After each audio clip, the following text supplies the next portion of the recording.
এখন ইষ্ট প্রসঙ্গ করার জন্য আহ্বান জানাই শ্রদ্ধেয় সত্যেন্দ্রনাথ রায় দাদাকে, এক্স আর্মি সুবেদার।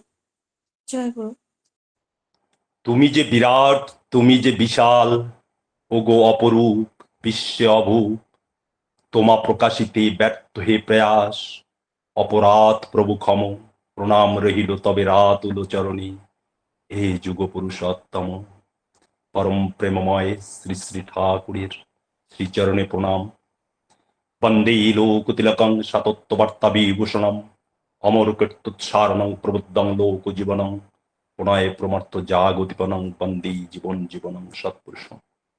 বড়মার চরণে প্রণাম, বড়দার চরণে প্রণাম, আচার্য দেবের চরণে প্রণাম, গুরু পরিবারের প্রতি প্রত্যেককে চরণে প্রণাম রেখে নাম ধান স্বস্তি যজ্ঞ লিঙ্কে উপস্থিত ঋত্বিক দেবতাগণ, সাথে সকল গুরু ভাই ও মায়েদের রানন্দিত জয় গুরু, সাথে সঞ্চালিকা মাকেও জয় গুরু।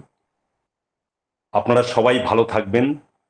আজ এই মহতি সন্ধ্যকালীন সৎসঙ্গে প্রথম যুক্ত হলাম ওপার বাংলা থেকে শ্রদ্ধেয় বিমল কৃষ্ণ সানার দাদা, সহপতি ঋত্বিক দাদার অনুপ্রেরণায় আপনাদের মতো জ্ঞানী গুণী ভক্তজনের মাঝে এ সুযোগ নিশ্চয় কোনো জন্মের বিন্দুকণা সুকৃতির ফলেই পাওয়া।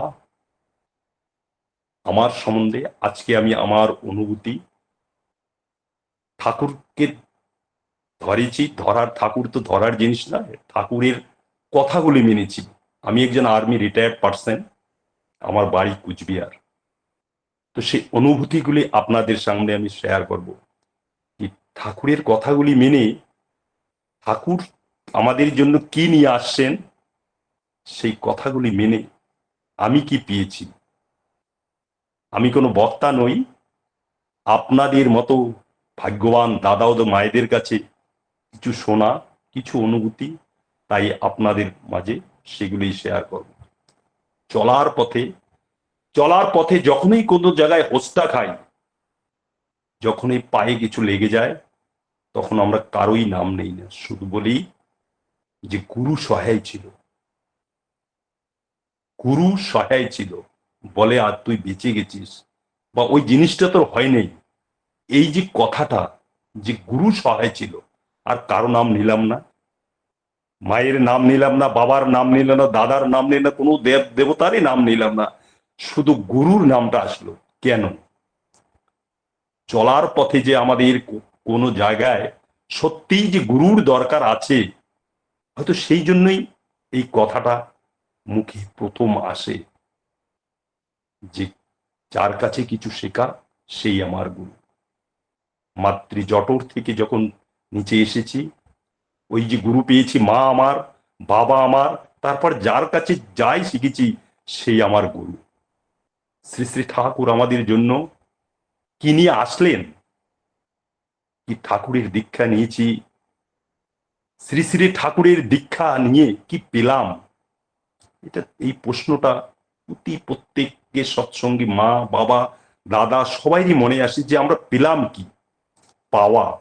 এই যে পাওয়াটা, যে একটা যে প্রশ্ন জাগে, যে পাওয়াটা, এই যে আজ প্রায় 100 জনের বেশি এই লিঙ্কে দাদা মায়েরা যুক্ত হয়েছেন, কত সৌভাগ্যের ফলে একটা আর্মি পার্সন হয়ে যে আপনাদের মাঝে আসতে পেরেছি, সেটা কি কম পরম পাওয়া বলেন দাদা মায়েরা? এই যে পাওয়াটা, পকেটে লাখো টাকা নিয়ে ঘুরি আমরা, যদি সংসারে ইষ্টহারা হয়ে থাকি, সেটা কিন্তু পাওয়া নয়। পাওয়াটা কি তাহলে?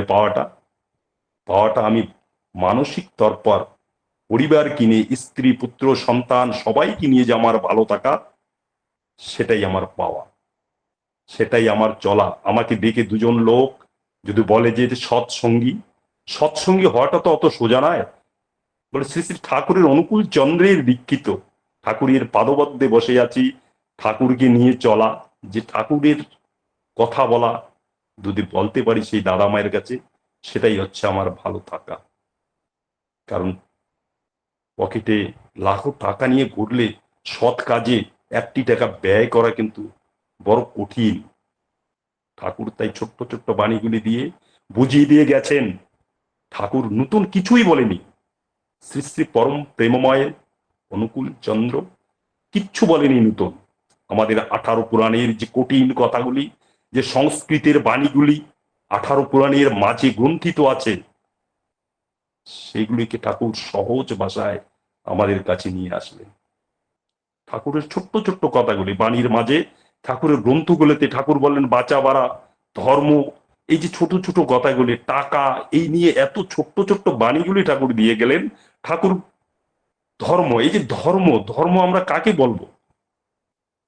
হয়তো অনেক গ্রন্থে এই ধর্ম নিয়ে অনেক পরিভাষিত আছে, সেগুলো বোঝা বড় কঠিন।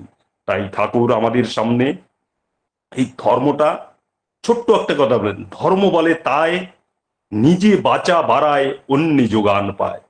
সত্যি দেখুন তো দাদা মায়েরা, কি ঠাকুর ছোট্ট একটা কথা দুটা লাইনেই বুঝিয়ে দিলেন। বলে ধর্ম বলে তাই নিজে বাঁচা বাড়ায় অন্য যোগান পায়। বললো আমার বাঁচা বাড়াটা কিরকম হবে?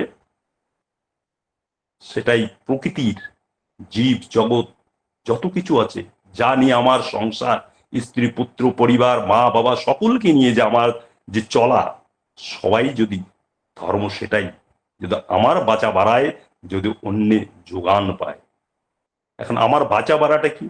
আমি বাঁচবো, অন্যকে বাড়াবো। মানে পরিবারের প্রত্যেকটা সদস্যের প্রতি আমাদের, আমার যে কর্তব্য, সেই কর্তব্যটা কিন্তু আমাকে করতে হবে। কারণ স্ত্রী পুত্র মেয়ে বাবা মা বৌদি যাকে যেই সংসারে আছে, বা বাড়িতে একটা গাছ লাগাইছি তার প্রতিও কিন্তু আমাদের একটা ধর্ম আছে। সেটাই হচ্ছে আমাদের বাঁচাওয়া। আমি বেঁচে বাঁচছি, আমি একাই বাঁচলে তো হবে না। ওই ঠাকুরের ওই বাণীটা, যে পাড়াপড়শি তোর নিপাত যাবে, তুই ভালো থাকতে চাস, তুই কোনোদিনই ভালো থাকতে পারবি না, এটা বাস্তব কথা। এই যে ঠাকুরের ছোট্ট ছোট্ট বাণীগুলোর কথা বললাম, যে পাড়াপড়শি যদি তোর খারাপ থাকে, আমার একটা পাড়ার একটা লোক খারাপ আছে, আমি কোনোদিনই ভালো থাকতে পারবো না। এটাই হচ্ছে আমাদের ধর্ম। ধর্ম অনেক জায়গায় অনেক কিছু, কিন্তু আমার মনে হয় ধর্ম যে কথাগুলি বলে আমি শান্তি পাই মনে, দুটি লোকের সামনে সেই কথাগুলি বলতে পারি, সেটাই হচ্ছে আমার কাছে মনে হয় ধর্ম। আর অধর্ম যে কথা বলে, যে কর্ম করে, অন্যের কাছে বলতে পারি না, মুখে কালিমা লেগে যায়, মুখ ছুপিয়ে ঘুরতে হয়, সেটাই হচ্ছে অধর্ম। এই ধর্ম কথাটা নিয়ে আমরা প্রতিনিয়ত কত কথা শুনি। দেখেন দাদা মায়েরা, অনেক গ্রন্থে এই ধর্মের পরিভাষা সত্যি আলাদা আলাদা ভাবে আছে। সত্যি মানে ঠাকুরের কথা বলাটা, মানে ঠাকুর সত্যি, আমরা এই যে ঠাকুরের যজন যাজন ইষ্টভীতি, ঠাকুরের যে পঞ্চনীতি, ঠাকুরের যদি আমরা যজন না করি, ঠাকুর পূজা না করি, তাহলে কিন্তু ঠাকুরের কথা বলাটা বড় কঠিন। আর এই স্টেজটা আরো বড় কঠিন। সেখানে কোথায় কঠিন? যদি সৌভাগ্যক্রমে কোনো দাদা মায়ের অত দেওঘরে দেখা হলো, যদি বলে দাদা সেদিন তো অনেক কথা বলছেন, আজকে আপনি এমন কেন, এই জায়গাটা কিন্তু বড় কঠিন। আর শ্রী শ্রী ঠাকুরের আইডিওলজি, ঠাকুরের যে আইডিওলজি, ঠাকুরের চলার পথটা, ঠাকুর কিন্তু কোথাও বলেন নেই কি আমার দীক্ষানে তোর এ হবে, তোর এ হবে, তোর এ হবে, কোথাও কিছু বলেননি। ঠাকুর বললেন আমি, আমার কথাগুলি যদি তোর খালি খোরাক হয়ে থাকে, তাহলে কিন্তু তুই কিছু পাবি না, আমার কথাগুলি তোকে মানতে হবে। দীক্ষা মানে সেই দক্ষতা, সে দক্ষতা অর্জনের মাধ্যমেই অনুভূতি। আর এই অনুভূতিটা কোথা থেকে আসে, সেটা ঠাকুর সঠিক অর্থে বলে গেছেন, যদি করার মাধ্যমে দিয়ে অনুরাগ, অনুভূতির মাধ্যমে অনুরাগ, সেই অনুরাগের জন্মে করা, করাটা সেটা নিজের কাছে। কারণ প্রতিটা লিঙ্কে আমরা এই গুণী জ্ঞানী ভক্তজনের মাঝে, ঋত্বিক দেবতাগণের কাছে কত ভাবে যাজিত, ওই কত ঠাকুরের অজানা কথাগুলি জানতে পারি। সেই জানার মধ্য দিয়েই আসে আমাদের অনুরাগ। করা, করা ঠাকুর বলল করতে হবে, দীক্ষা নিয়ে কিছু হবে না, করতে হবে। কি করতে হবে? কঠিন কিছু না, ঠাকুর ছোট্ট ছোট্ট কথাগুলো, কতগুলো কথা বলে গেছেন যে করতে হবে। করাটা কি? যে আমার, যে আমি বলে গেলাম, গ্রন্থে বলে গেলাম, কথায় বলে গেলাম, সেগুলো তোকে করতে হবে। তো ঠাকুর কিন্তু অন্য কোনো গুরুর মতো এ কোথাও বলে যে নাই যে আমার দীক্ষা নে তুই এ পাবি ও পাবি, গাড়ি হবে বাড়ি হবে, কোথাও বলে যে নেই। ঠাকুর বলল করার মাধ্যমে তোকে অর্জন করতে হবে, ধরবি, করবি, হবি, তারপরে কিন্তু পাবি। এই নাম ধ্যান ষষ্ঠীযোগ্য লিঙ্কে নাম, এই সমবেত নাম, যে 30 মিনিট ধরে সমবেত নাম, এই নামের যে কার্যকারিতা অনেক দূর প্রসারী। কারণ যে কোনো বিষয়ে আমরা নাম করি, নাম একাগ্র চিত্তে করতে হবে, কিন্তু নাম নাম আর নামীর মধ্যে যেন কোনো অভেদ না থাকে। যে নাম সম্পর্কে সেদিনে ফেসবুকে একটা সুন্দর একটা কথা দেখলাম, যে চৈতন্য মহাপ্রভুর সাথে ছোট্ট একটা বালক গোপাল ছিল। তো মহাপ্রভু যখন সোচে যেতেন, জীব আর দাঁতের মাঝখানে থাকতো। এই জিনিসটা প্রতিনিয়ত লক্ষ্য করতো সেই ছোট্ট বালক গোপাল। একদিন গোপাল প্রভুকে জিজ্ঞেস করলো যে প্রভু, যখন আপনি সোচে যান তখন কেন জীবটা আপনি এরকম করে রাখেন? তখন মহাপ্রভু বলল, রে গোপাল, আমি তো নাম ছাড়া থাকতে পারি না রে, আমি কৃষ্ণ নাম ছাড়া থাকতে পারি না রে। যখন সোচে যাই তখন ওই জন্যই, কারণ সোচ তো অপবিত্র। তখন সেই গোপাল বলল, প্রভু, যদি সেই সোচের মধ্যেই আপনার কিছু হয়ে যায় তখন কি হবে? তখন মহাপ্রভুর ধ্যান উদয় হলো, সত্যিই তো হয়ে যায়। এরকম অনেক কাহানি আছে। আর বর্তমান এই জাগতিক জগতে এই জিনিসটা তো খুবই লক্ষ্য করা যায়, কি সোচের মাধ্যমে অনেক হার্ট স্ট্রোক, স্ট্রোক, অনেক কিছু হয়ে যায়। তখন মহাপ্রভুর ধ্যান ভঙ্গ হলো, বলে সত্যিই তো। তখন থেকে নামের কোনো সময় নেই, কোনো জায়গা নেই, চলতে ফিরতে যেখানে থাকি নামে যদি নামময় হয়ে থাকি। ঠাকুর বললেন অজাপা নাম করতে হবে। এক ভক্ত ঠাকুরকে জিজ্ঞেস করলেন, ঠাকুর এ অজাপা নামটা কি? বলে তুই বল রে, অজাপা নামটা কি রে মনি, তুই বল। বললো অজাপা নাম সম্বন্ধে তো আমি জানি, কি খালি তোমার নাম খালি অনর্গল বলতে চাই। বলে না রে মনি, সেটা নয় রে। অজাপা নাম হচ্ছে হৃদয়ের সঙ্গে, শ্বাসের প্রতিটা শ্বাসের সঙ্গে যদি তুই এই আমার নামটা তুই নিতে পারিস, সেটাই হবে অজাপা নাম। তাই নামের কার্যকারিতা দাদা মাইদের আমি বলছি। কারণ এরকম নাম ধ্যান যোগ্য লিঙ্ক, ফরিদপুরের একটা লিঙ্ক, অনেক লিঙ্ক আছে। আমরা সবাই চেষ্টা করব শুরু থেকে শুরু করা। কারণ নাম করাটা, একাগ্র চিত্তে নাম করাটা বড় কঠিন। কারণ নামের সঙ্গে যে নামেরই যে ভেদ, ঠাকুরের সঙ্গে যে আমার যে দূরত্ব কতটা, নামে বসলে সেটা বোঝা যায়। যে ঠাকুরের ফটোটা এক চোখ মেলে দেখবেন আজ্ঞা চক্রে, দেখবেন একটু পরে যেন কোথায় হারিয়ে যায়। এটা বাস্তব কথা দাদা ভাইরা। বলে যার জাগেছে জেগেছে ত্রিনয়ন, সে বুঝেছে গুরু কি রতন। এটা বাস্তব কথা দাদা। ত্রিনয়ন, সে আজ্ঞা চক্র বসে যদি ঠাকুরের ফটোটা যদি আমরা জাগাতে পারি, সে আমার আজ্ঞা চক্রটা, তখনই বুঝবো যে গুরু কি রতন। সেই গানের কীর্তনের কলিটা, গুরু নাম নিয়ে ভাসানো তরি যেদিন ডুবে যাবে রে, চন্দ্র সূর্য গ্রহ তারা, তারাও ডুবে যাবে রে। কত বড় কথা সে গানের কলি।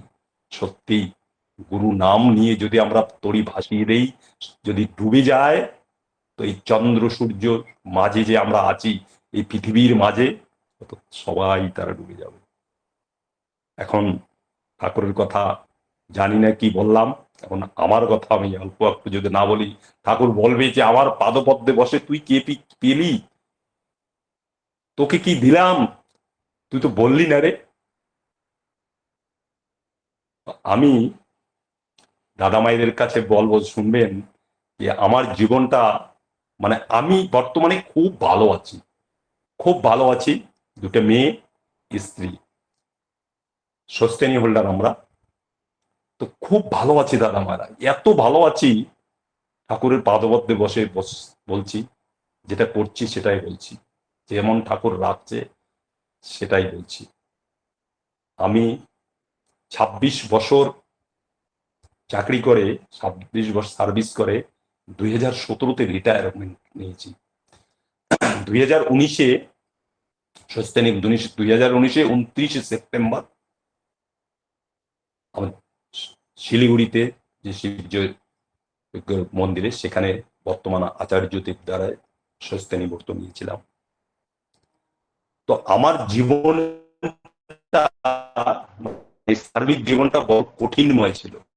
অল্প বয়সে চাকরি পেয়েছি, দীক্ষা নিয়েছি বিয়ার সময় 2000 সালে। তারপর ঠাকুরের আর কোনো ইষ্টভীতি পর্যন্ত করা হয়নি।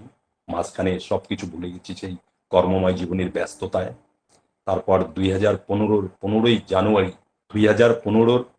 জানুয়ারি ব্যাঙ্গালোরে আমি ছিলাম সিকিন্দ্রাবাদে। তো রুটিন চেকিং এ শরীরে একটা ডিফেক্ট ধরা পড়ে। আমার হসপিটালে এডমিট হই, সরকারি হসপিটালে। মাসখানি থেকে কিছু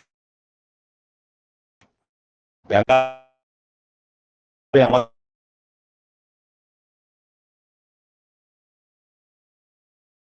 যদি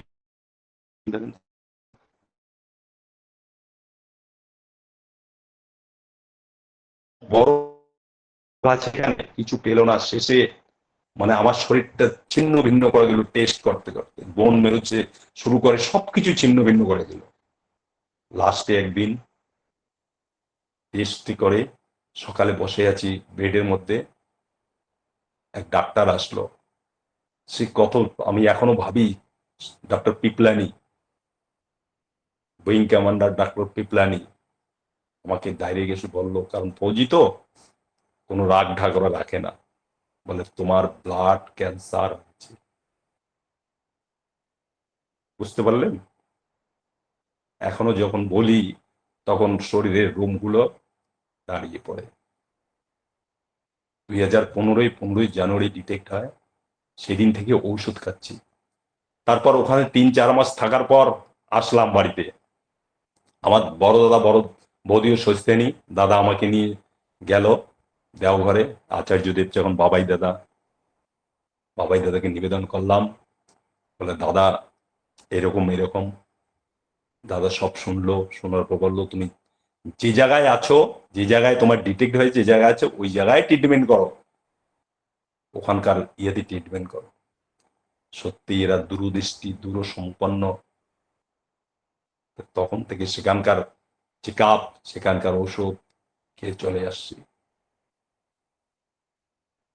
এই যে করুণ কথাটা, তারপর আর বেশি দিন, আরো 2-4 বছর চাকরি করতে পারতাম, সার্ভিস করতে পারতাম, কিন্তু করলাম না। চলে আসলাম বাড়িতে 2017-তে। 31শে জুন রিটায়ারমেন্ট নিয়ে চলে আসলাম। তারপর শুরু হলো ঠাকুরকে নিয়ে চলা, ঠাকুরের যে বলা, ঠাকুরের যে কথা, ঠাকুরকে নিয়ে যে চলাটা শুরু হলো, তখন থেকে চেষ্টা করতেছি যতটুকু পারি, কারণ পূর্ণাঙ্গ তো হতে পারবো না, কিন্তু যতটুকু পারি চেষ্টা করি ঠাকুর যেমনই রাখো কর্মফল, যা সঞ্চিত কর্মফলে অ্যাড করে এসেছি আমি, প্রারব্ধ কর্মফল করতেছি, সঞ্চিত অ্যাড হচ্ছে। তুমি যদি পারো সঙ্গে থাকো, যতই আসুক আপদ বিপদ, তুমি আমার সাথে থাকো। নিশ্চয়ই ঠাকুর আছে, ঠাকুর প্রতিটা কথায় শুনে। বলে না দৃষ্টভীতি যখন করি, ঠাকুর আমার দরজায় এসে ঠাকুর হাত পেতে নেয়। নাম ধান করার পর দৃষ্টভীতি করি। তো বাস্তব অর্থে ঠাকুরের যদি আমরা একনিষ্ঠ হয়ে চলি, ঠাকুর প্রতিটা কথায় আমার শুনবে না কেন? কারণ ঠাকুর আমার পরিবারের একটা সদস্য হয়ে যিনি আছেন, আমার কথা শুনবে না কেন? শুনবে না। তো ঠাকুরের সঙ্গে প্রতিনিয়ত, সেদিনে ঋত্বিক দেবতার কাছে শুনলাম যে ঠাকুরের সঙ্গে কথা বলতে হয়। ঠাকুরকে যদি তুমি জীবন্ত মনে করো, ঠাকুর ঘরে গিয়ে 2-4 মিনিট ঠাকুরের সঙ্গে কথা বলো। ঠাকুর এই জিনিসটা খুব পছন্দ করতেন। ঠাকুরের সঙ্গে তুমি কথা বলো, ঠাকুর তোমার কথা শুনবে, সত্যিই শুনবে ঠাকুর তোমার কথা। এই যে আমার জীবন চলা, একটা ক্যান্সার পেশেন্ট হয়েও খুব ভালো আছি, দাদা মায়েরা খুব ভালো আছি। আমার দুটি মেয়ে, বড় মেয়ের বিয়ে হয়ে গেছে, আমার জামাই ইউকো ব্যাংকে ম্যানেজার। ছোট মেয়ে এখন, আমি বাড়িতে একাই, ছোট মেয়েকে নিয়ে আমার মিসেস এখন বোলপুরে শান্তিনিকেতন আছে, রবীন্দ্র নৃত্য নিয়ে ছোট মেয়ে পড়তেছে, ওখানে আছে বিশ্বভারতীতে। আমি বাড়িতে একাই, একাই আছি, একাই পূজা দিচ্ছি, একাই খাচ্ছি, একাই চলছি, ঠাকুরকে নিয়ে আছি। কত যে আনন্দ, সে আনন্দ পরমানন্দ। এই পরমানন্দে যারা ভিতরে যাবে তারাই বুঝবে সত্যি। কারণ ওই যে যজন যাজন ইষ্টবিধি সস্তায়নি সদাচার, ঠাকুরের যে পঞ্চনীতি, যাজন, এই বললাম না, যাজন, যদি আপনি রাস্তা দিয়ে চলেন, দুটি লোক যদি বলে ঠাকুরের লোক যাচ্ছে, আপনার সাদা পোশাক পরে বা কিছু একদম ফিটফাট হয়ে ঘুরে, সেটা কিন্তু বড় কথা নয়। বলে ঠাকুরের লোক যাচ্ছে, আপনাকে দেখে, আপনার সাথে কথা বলে যদি সে শান্তি পায়, সেটাই হচ্ছে যাজন। আর আমাদের মতো ক্ষুদ্র কণার এই ঠাকুরের সেবকের হচ্ছে মেন, আমি মনে করি, ইষ্টভীতি। ইষ্টভীতিটা যদি আমরা সঠিক করতে না করি, তো ইষ্টের প্রতি কোনোদিনই টান আসতে পারে না। কারণ ঠাকুরের যে বলা ইষ্টভীতির কথাগুলি, কজন আমরা পূর্ণাঙ্গ সেই ইষ্টভীতিটা করতে পারি? যে ঠাকুরের বলা যেভাবে, কি কখন করতে হবে, কি করে করতে হবে, কখন দিতে হবে, সাথে কি দিতে হবে, এই কথাটা আমরা প্রতিনিয়ত শুনি। এই জ্ঞানী গুণী ভক্তজনের মাঝে আমরা সবাই জানি যে ইষ্টভীতি এরকম করে করতে হবে, ইষ্টভীতিটা এতদিনই দিতে হবে, এরকম করে দিতে হবে, ভাতৃপূজ্য, মানে যা কিছু দেওয়ারে সবকিছু জানি আমরা, তারপরে কিন্তু আমরা করি না। ঠাকুরের কাছে চেয়েই যাই, ঠাকুরের কাছে চাওয়াটা যে আমার হয় না। ঠাকুর, তোমার কাছে চাওয়াটা যে আমার হয় না, কি চাবো আমি, কারণ আমি তো করি না ঠিক। ইষ্টভীতিটা, যে ইষ্টের প্রতি যতদিন যদি তুমি সঠিক করতে না পারো, ইষ্টের প্রতি টান কোনোদিনই আসতে পারে না। বাকি সস্তায় নিয়ে আর সদাচার কত দূরের কথা। যেদিন সস্তায় নিয়েছিলাম 29শে সেপ্টেম্বর 2019, পরম পূজ্যপাদ শ্রী শ্রী আচার্যদেব বলেছিলেন, খাওয়াটাই বড় কথা নয় রে, খাওয়াটা যেন কোনো জায়গায় বাধা হয়ে না দাঁড়ায়। এই যে দাদার কথাটা এখনো আমার কানে বাজে। সত্যি কথা, সত্যি কথা। খাওয়াটা, খাওয়া কি, খাওয়ার জন্য কি বেঁচে থাকতে হয়? খাওয়া তো সবাই একটা তৃণভোজী, তৃণ খেয়ে তো বেঁচে আছে। তো আমরা বাঁচে থাকতে পারবো না? এই যে আমি মেয়ে মেয়ে যে বোলপুরে আছে, ওখানে কয়েকদিন থেকে আসলাম, আমি ওখানে রুটি খেয়ে থেকে আসছি। তো চিন্তা করতে পারেন যে করার আর চাওয়ার, এই যে একটা চাহত ঠাকুরের প্রতি, যদি ঠাকুরকে নিয়ে আমি, আপনি, দাদা মায়েরা চলেন, তো ঠাকুর কোনোদিনও সাথ ছাড়বে না। ঠাকুরের দীক্ষা নিয়ে আমরা সবকিছু ভুলে যাই, কিন্তু ঠাকুর আমাকে বলতে পারে না, কারণ গুরু ছাড়া কোনোদিনও হতে পারি না। আমি হয়তো গুরু ছেড়ে দিতে পারি, কিন্তু গুরু আমাকে কোনোদিনও ছাড়বে না। কেন, গুরু বিনা এই দুনিয়ায় আর কি আছে?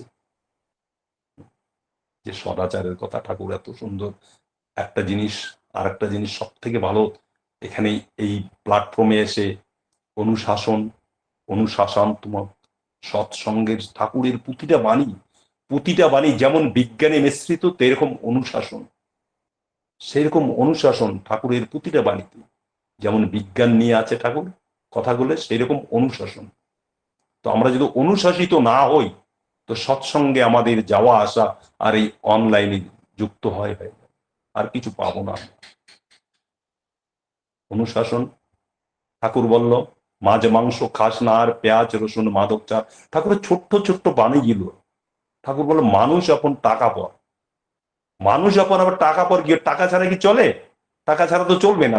সকালে যখন বিছনার থেকে পাটা নিচে নামে, তখন এই পয়সার দরকার। কিন্তু ঠাকুরের বলাটা কিন্তু আলাদা। বলো, মানুষ আপন টাকা পর। এই যে বর্তমান আচার্য দেবের যে কথা, যে কিছু উৎসব করবি, কারো কাছে অর্ঘ্য চাইবি না রে, এটাই হচ্ছে ওই বাণীটার মূল কথা। তুই সবাইকে নিমন্ত্রণ করবি, 100 জনকে, দীক্ষিত অনাদীক্ষিত সবাইকে নিমন্ত্রণ করবি। 100 জনকে যদি নিমন্ত্রণ করিস, তো 50 জন তো অবশ্যই আসবে। ওই যে মানুষটা আসবে, মানুষটার সাথে অর্ঘ চলে আসবে। সময়টা অনেক হয়ে গেল। এই জ্ঞানীগুণী ভক্তজনের মাঝে কি বললাম জানি না।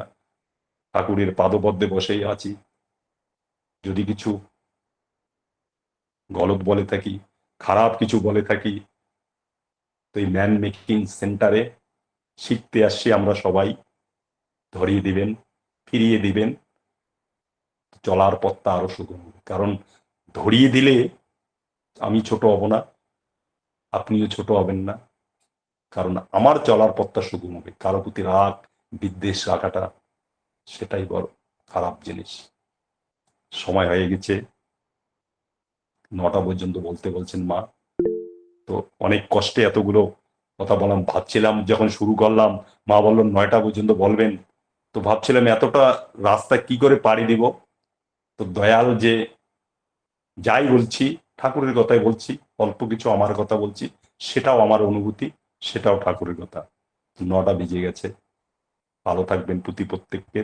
আমি পুনর্বার এখনো উপস্থিত যে সকল দাদা মায়েরা আছেন, আশ্রিত অনাশ্রিত সবাইকে শান্তি স্বস্তি কামনা করি বিভুর শ্রীচরণে।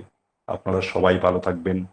বিশেষ করে সহপত্রীর দাদা, ওপার বাংলা থেকে বিমল সানা দাদা, আমি ওনাকে কৃতজ্ঞতা স্বীকার করে ওনাকে ছোট করব না।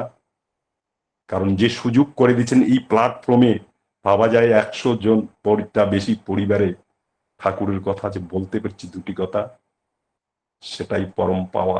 কত জন্মের যেই স্বীকৃতি, কোথাও ধূলিকণার সেই স্বীকৃতি না থাকলে পরম প্রেমময় পুরুষোত্তমের চরণ ধুলে আজ পর্যন্ত কেউই পায়নি। টাইম অতিক্রান্ত হয়ে গেছে মা, সঞ্চালিকা মা, খুব ভালো থাকবেন। আপনারও আমি শান্তি শাস্তি কামনা করি, শান্তি স্বস্তি কামনা করি বিভুর শ্রীচরণে। জয় গুরু, ভালো থাকবেন সবাই। জয় গুরু দাদা। খুব সুন্দর করে আমার শ্রদ্ধা দাদা, শৃঙ্খলা পরায়ণ মানুষ, জয় গুরু। নিজের নিজের জীবনটাকে যত সুন্দর করেছেন, সেই শৃঙ্খলার মধ্যে দিয়ে তিনি নির্দিষ্ট টাইমেই শেষ করলেন। যে প্রথমে আলোচনা শুরু করেছিলেন যে ধর্ম মানে আমাদের বাঁচা এবং বাড়া, সবাইকে নিয়েই বাঁচা হচ্ছে, সেইটা হচ্ছে আসল ধর্ম। নাম এবং নামই অভেদ। একাগ্র চিত্তে নাম করলে তিনি সর্বসমস্যার সমাধান করেন। অজপা নাম করতে হয়। ঠাকুরের সঙ্গে কথা বললে তিনি তা শোনেন। ইষ্টভীতি ব্রহ্ম মুহূর্তে করতে হয় এবং তার অনুশাসনগুলি আমাদের মেনে চলতে হয়। স্বাস্থ্য যজন যাজন ইষ্টভীতি স্বাস্থ্য সদাচার, যদি আমরা তার পঞ্চনীতি যদি আমরা মেনে চলি, তাহলে তিনি আমাদের সাড়া দেন এবং আমাদের ঈশ্বর প্রাপ্তির পথ প্রশস্ত হয়। খুব সুন্দর দ্বারা আলোচনা করলেন। পরম পিতার আমার আত্মিক চরণে আপনার সার্বিক মঙ্গল প্রার্থনা করি। আপনি আপনার পরিবার পারিপার্শ্বিকের সবার সুদীর্ঘ নির্দিষ্টর জন্য প্রার্থনা করি। জয় গুরু দাদা, ভালো থাকুন এবং সুস্থ থাকুন। জয় গুরু।